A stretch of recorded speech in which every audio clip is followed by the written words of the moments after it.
Looks like a good day to change the starter out in the Kubota D1105. I like to boil this down to a 10-step simple procedure that works on just about any vehicle.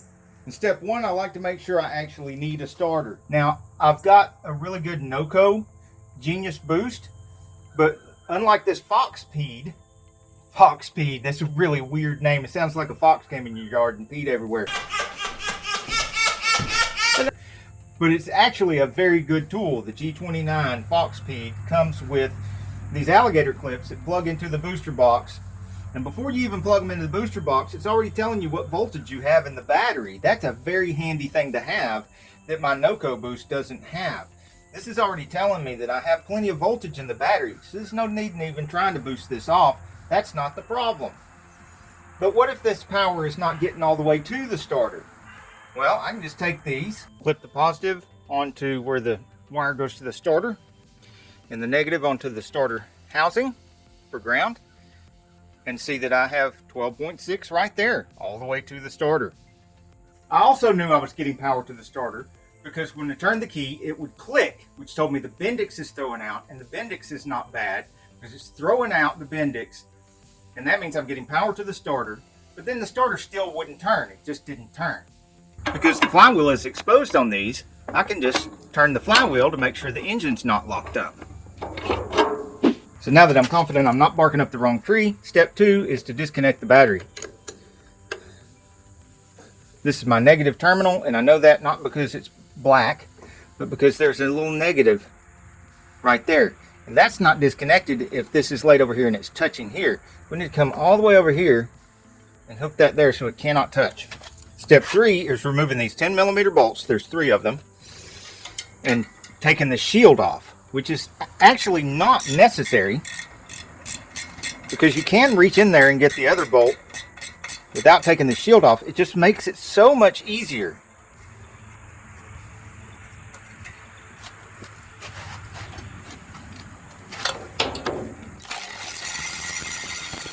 This Ryobi P344 also makes it easier.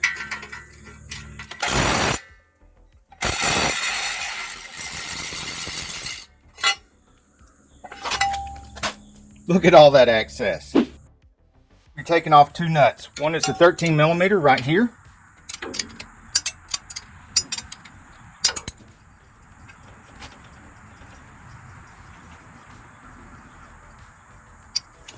The other is a 12mm holding the battery cable onto the back of the starter solenoid. And this is why we disconnected the battery. Because this battery cable, if the battery's not disconnected, is live, and anything it touches, it's going to spark to. Don't forget to take this little blade connector loose too. Make sure you lay it somewhere where you can find it.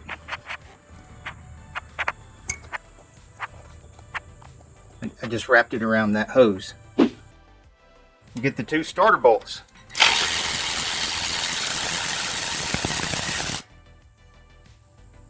And this top one should be longer.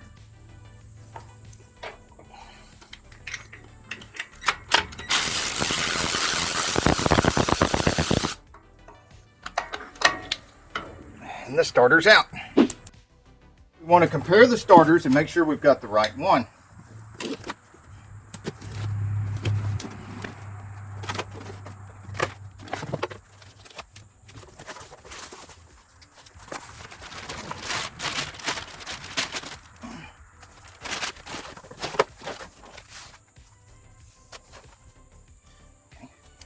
Now the length of the starter, the bolt hole locations look the same. The nose cone looks the same from this angle.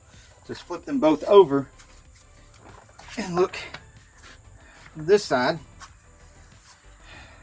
They look the same from this angle too. Now let's look right here. We have a blade connector. These connections seem to be in the same place.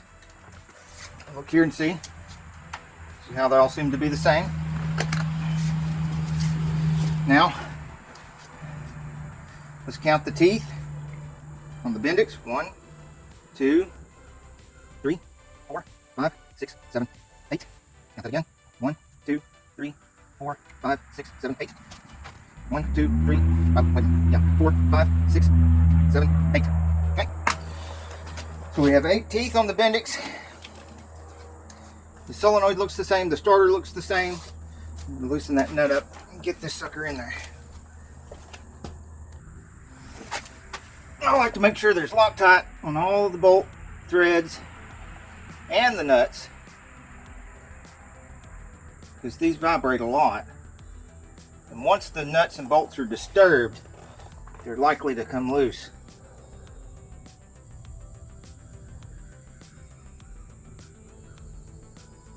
And there's a critter there. Got lots of critters here in the Appalachian Mountains. I think that one's looking for a leaf to eat.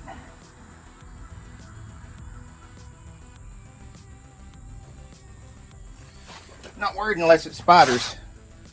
These are the critters I don't like to see when I'm working on a vehicle.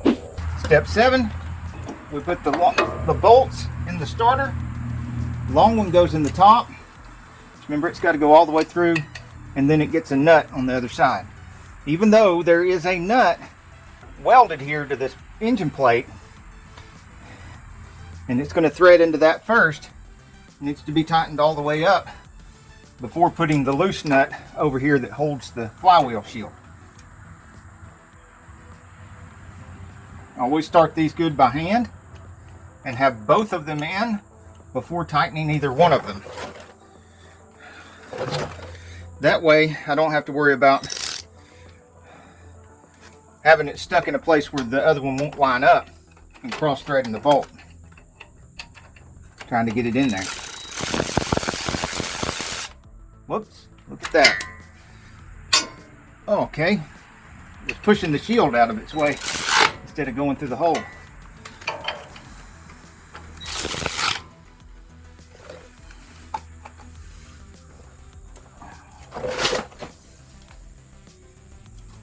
Step 8, we're going to connect the wires and go ahead and put this other nut on here too. I now have two 13 millimeters instead of a 12 and 13 because this new starter came with a 13 millimeter nut. I'm going to use that because it's the same as this other nut, and now we don't have to use two different size wrenches. Let's start it on here.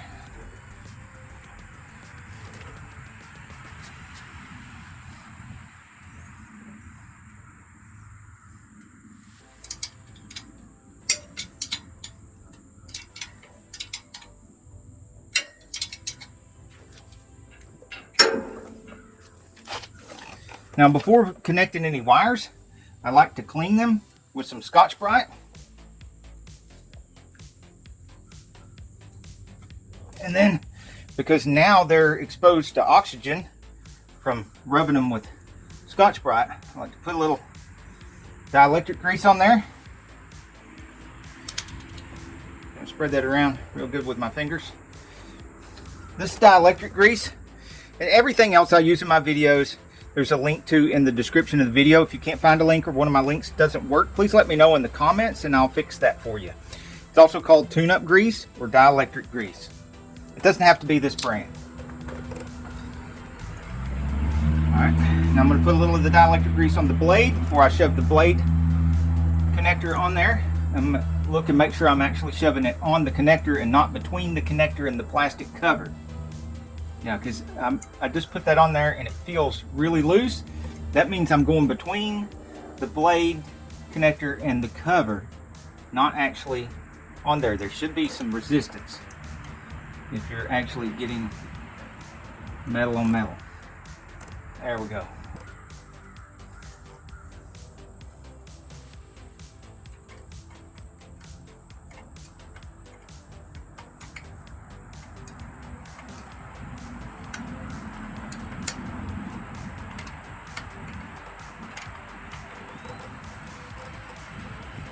When tightening these, you want to make sure you don't let that spin around and touch this wire or this other connector over here. And don't want it to bridge the gap. I'm not going to put the shield back on yet because I want step 9 to be reconnecting the battery and testing the starter.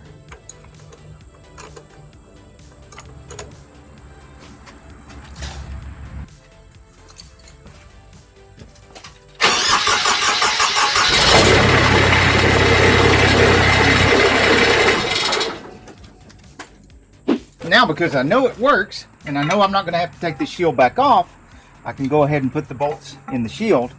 And the same rule applies to this set of bolts as the 2 starter bolts. I want to get all 3 of these bolts started by hand before attempting to tighten any one of them. And you've seen before, I put Loctite on them because they are going to be, you see that mosquito try to bite me? They are going to be under a lot of vibration trying to get out. One of the things I like about this Ryobi, you can pull this up and twist its neck around. See, have that on tight now, dude. Boom. It's too bad I can't get this swivel down in here good on that one. Well, maybe I can. I just, yeah, I wasn't trying hard enough. Let's double check that though, because it wasn't on there real good. Yeah, it's nice and tight. Nice and tight. Nice and tight, but it's not Magilla Gorilla. You don't want to do that.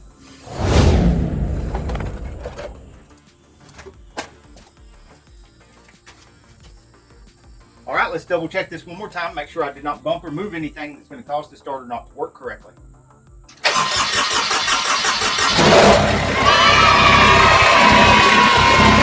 Next video, I'm going to show you how I fix the overheating problem.